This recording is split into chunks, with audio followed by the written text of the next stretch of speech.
जैसे आप सब जानते हैं, चुनाव का समय है। चुनाव में यहाँ से कांग्रेस पार्टी के उम्मीदवार मेरे बड़े भाई श्री राहुल गांधी जी हैं। जानते हैं उनको? क्या जानते हैं उनके बारे में? बहुत अच्छे हैं भाई, ओ भाई अच्छे हैं।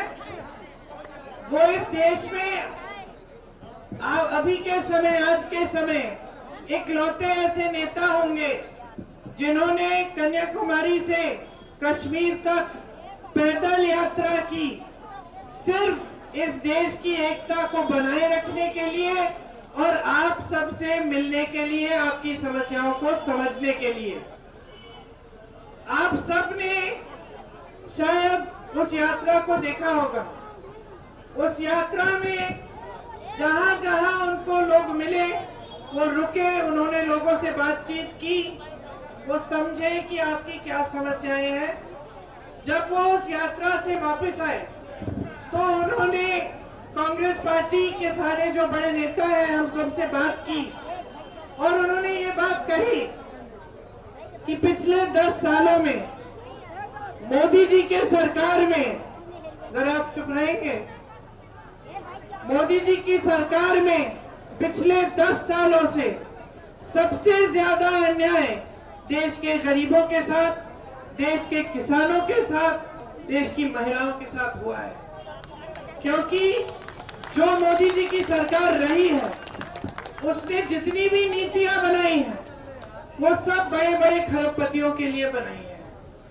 आज इस देश में कोई ऐसी नीति नहीं है जो गरीबों के लिए बनी है, जो इस समझ से बनी हो कि आपके जीवन का संघर्ष क्या है। आपको टीवी पे बहुत बड़े बड़े सपने दिखाए जाते हैं और ये दिखाया जाता है कि देश आगे बढ़ रहा है, अर्थव्यवस्था मजबूत हो रही है, देश में सब कुछ अच्छा चल रहा है, लेकिन ये बात आपको अपने जीवन में नहीं दिख रही है। जीवन में आप किन चीजों का सामना कर रहे हो? मेरी बहनें बैठी हैं, महंगाई कितनी बढ़ चुकी है। आज आपको मिट्टी की तेल भी नहीं मिलती, चीनी भी नहीं मिलती, और आप दुकान जाती हैं कुछ खरीदने के लिए तो मन में ये सोच के आ जाती है वापस कि चलिए आज ये खरीद लेते हैं, 2-3 चीजें नहीं मिली तो कोई बात नहीं, अगली बार ले लेंगे, है कि नहीं? आपको बच्चों की फीस भरनी पड़ती है, किसी का इलाज कराना पड़ता है, बुजुर्गों का देखभाल करना पड़ता है, घर में कोई समस्या है, कुछ टूट गया है, उसकी मरम्मत करनी है, तो घबराहट होती है कि कैसे करेंगे, क्योंकि महंगाई इतनी बढ़ चुकी है कि आप मुश्किलों का सामना ही कर रहे हो। और चाहे कितनी भी कमाने की कोशिश करें, चाहे 2-2 सदस्य परिवार के काम कर रहे हैं, खेती में भी मदद कर रही है महिलाएं, या फिर कोई मजदूरी कर रहा है, या किसी की नौकरी है तो किसी और की भी नौकरी है घर में, अगर 2-2 लोग भी काम कर रहे हैं, 3-3 भी काम कर रहे हैं, फिर भी कमाई काफी नहीं हो रही है, फिर भी पूरी नहीं होती, बचत नहीं होती। तो ये आपकी परिस्थितियां हैं। आप अपने बच्चों को पढ़ाते लिखाते हो, बहुत मेहनत करते हो, चाहे आप किसान हो, चाहे गरीब से गरीब आजकल जो परिवार है, दूर दराज गांव में भी सब यही चाहते कि बच्चे पढ़े लिखे ताकि बड़े होकर अच्छा रोजगार मिल जाए। आप पढ़ाते लिखाते हो तो कभी कभी कर्ज लेते हो पढ़ाई के लिए, बच्चे को ट्यूशन के लिए भेजना है, परीक्षा, भर्ती की परीक्षा लेने के लिए, तो आप उसका इंतजाम करते हो। तो बहुत मुश्किलों का सामना करके, संघर्ष करके आप बच्चों को बड़ा करते हो। तो कम से कम सरकार को 10 सालों में ये करना चाहिए था कि जब बच्चे बड़े होते हैं तो उनके लिए रोजगार के मौके बनाने चाहिए थे। लेकिन इस सरकार ने क्या किया? देश की जो संपत्ति थी वो सारी बड़े बड़े उद्योगपतियों को दे दिया, चाहे देश का कोयला, सारे जितने भी खदान हैं, देश की बिजली, सड़कों के सारे ठेके, बंदरगाह सारे, हवाई अड्डे सारे, ये सब बड़े बड़े खरबपतियों को सौंप दिए। इससे क्या होता है? आपको रोजगार मिलता था, वो रोजगार घट रहा है, खेती में कमाई नहीं हो रही है, क्योंकि जीएसटी टैक्स हर खेती के सामान पे लगा दिया। आपको न्यूनतम समर्थन मूल्य भी नहीं मिलता। खेती किसानी में मुश्किल हो गई है, यहाँ से कमाई नहीं होती। जब किसान खुद नहीं कमा रहा है तो कम मजदूर रखता है, तो रोजगार भी खेती से फिर कम बनता है। जो छोटे दुकान होते थे, मध्यम बिजनेस होते थे, जो किसी ने अपना यूनिट शुरू कर लिया, छोटा सा कारोबार शुरू कर लिया, उसकी कमर तोड़ दी सरकार ने। पहले नोटबंदी लाए, फिर जीएसटी लाए, उनकी भी कमाई नहीं हो रही, तो वो कहां से रोजगार दिलवाएंगे। तो जितने भी रोजगार के साधन थे वो तकरीबन इन्होंने बंद कर डाले। तो रोजगार बनाने का काम नहीं हुआ, ऊपर से महंगाई बढ़ती चली गई। मेरी बहनों की हम बात करें तो मेरी बहनें सारे समाज का, पूरे समाज का बोझ उठाती हैं, परिवार का भी बोझ उठाती हैं।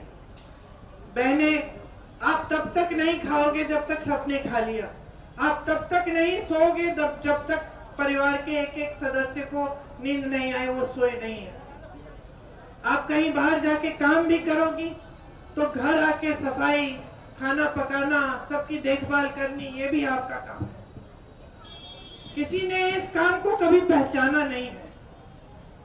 किसी ने ये नहीं कहा कि बहन तुम नौकरी करने के बाद भी घर आकर कम से कम 6-8 घंटे का काम करती हो, तुम्हें कोई मदद मिलनी चाहिए। महंगाई का सामना आप करती हो। जैसे मैंने कहा, अगर 2-3 दिन मजदूरी नहीं है, घर पे पैसे नहीं आए, किसी को भूखा जाना है, तो हमेशा आप ही रहेंगी भूखी। आप बच्चों को भी खिलाएंगी, बाकी सदस्यों को भी खिलाएंगे। आप कहेंगी कि कोई बात नहीं, मैं छोड़ देती हूँ, मैं कल खा लूंगी।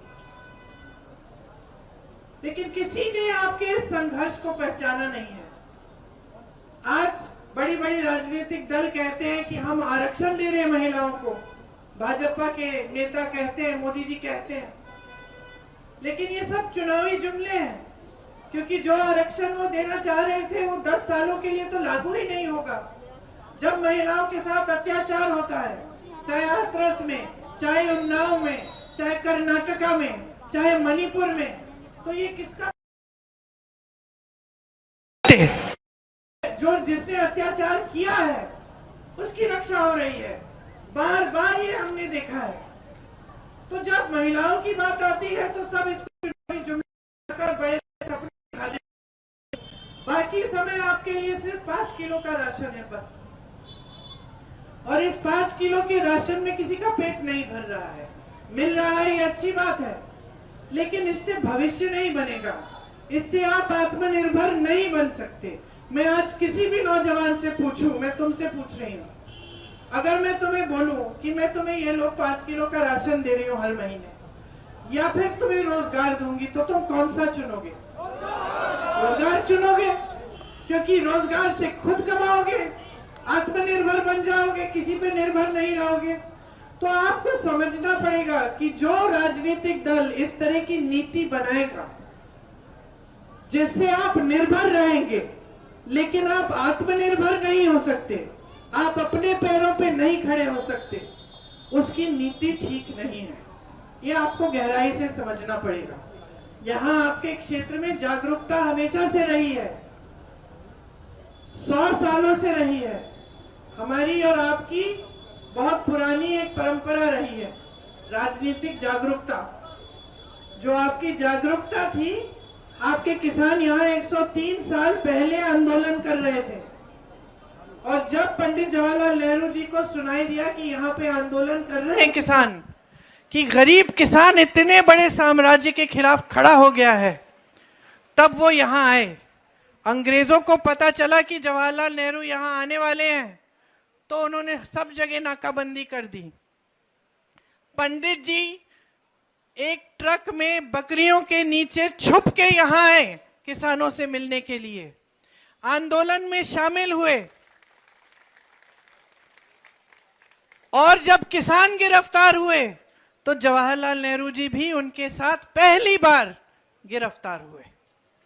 ये आपकी परंपरा है। आपकी एक और परंपरा है कि जब आपको लगता है कि नेता से कोई गलती हो गई, आपको पसंद नहीं आई बात, तो आपने दुरुस्त करने का काम भी किया।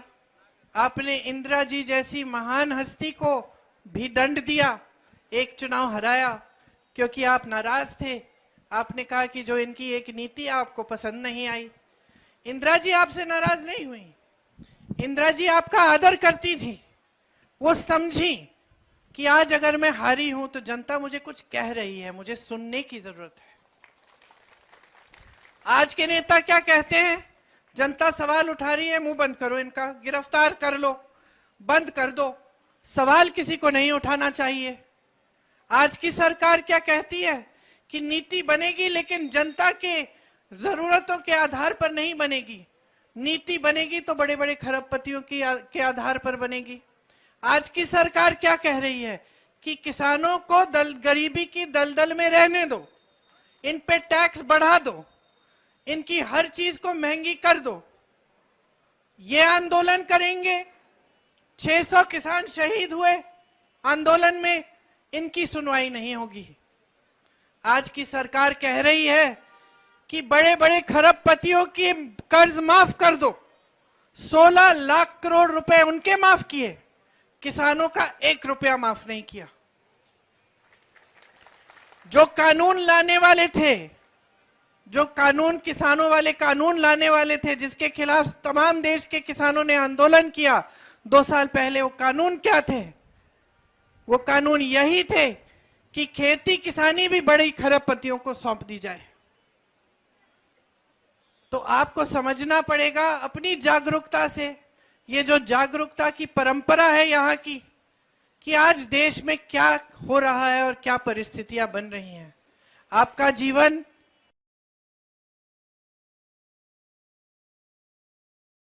आपके हैं, ये दूसरी तरफ आप टीवी पे, इश्तिहारों में, बड़ी बड़ी होर्डिंग पे देश आगे बढ़ रहा है, फूल रहा है, फल रहा है, मोदी जी दिख रहे हैं, हमेशा किसी बड़े बड़े इवेंट में जा रहे हैं।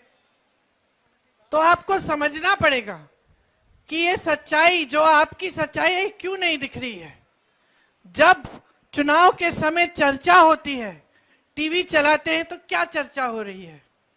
हमेशा धर्म के आधार पर चर्चा होगी, जाति के आधार पर होगी। जो फिजूल का मुद्दा उठाना है इनको, कभी कह देंगे कि कांग्रेस पार्टी आपकी भैंस चुराने वाली है, कभी कह देंगे कि एक्सरे की मशीन लाकर कांग्रेस पार्टी आपके घरों में घुसेगी और आपके गहने ले जाएगी। प्रधानमंत्री कह रहे हैं, इतना बड़ा पद संभाल रखा है, उस पद की गरिमा को नहीं देख रहे हैं, जो मन में आया वो कह डाल रहे हैं ताकि आपका ध्यान भटक जाए। जो टीवी पे दिख रहा है, आज सारे टीवी के चैनल बड़े बड़े खरबपतियों ने खरीद रखे हैं। सवाल पूछते हैं तो सवाल भी उनके कहीं और से आ रहे हैं। वो ये सवाल नहीं पूछेंगे किसी भी पार्टी से कि आप बेरोजगारी को कम करने के लिए क्या करेंगे। मैंने पूछा, कल एक पत्रकार आई थी, ऐसे ऐसे फिजूल के सवाल कर रही थी। मैंने कहा, जरा आप मुझे बताइए कि आप मुझसे क्यों नहीं पूछ रही हैं कि कांग्रेस पार्टी जनता के लिए क्या करने जा रही है, हमारी नीतियां क्या हैं, हम महंगाई को कम करने के लिए क्या करने वाले हैं। ये सवाल क्यों नहीं उठ रहे हैं? ये सवाल इसलिए नहीं उठ रहे हैं क्योंकि 10 सालों से मोदी जी की सरकार ने कुछ ऐसा काम नहीं किया जिसके जरिए इन सवालों का जवाब दे पाए।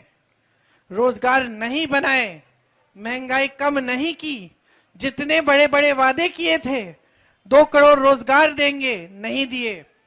सारा काला धन देश में वापस आएगा विदेश से और उसमें से 15-15 लाख आपके खातों में डाला जाएगा, ये भी उनका वादा था, पूरा नहीं किया, जुमला था। चुनाव खत्म हुआ, उन्हीं के गृह मंत्री ने कह दिया, अरे वो तो चुनावी जुमला था। आपसे कहा कि खेती किसानी से आपकी आमदनी दुगनी करेंगे। आज सच्चाई क्या है? कर ही नहीं पा रहे हो खेती। यहाँ ओले पड़ते हैं, नुकसान होता है, भुगतान भी नहीं मिलता। आवारा पशु ऐसे घूम रहा है कि पूछिए मत। 5 सालों से ये सिलसिला चल रहा है। रात को किसान बैठता है खेती में पहरेदारी करने के लिए। आपकी ड्यूटी तो 24 घंटे की ड्यूटी कर दी है, कोई पूछने वाला नहीं है। और मैं आपको बता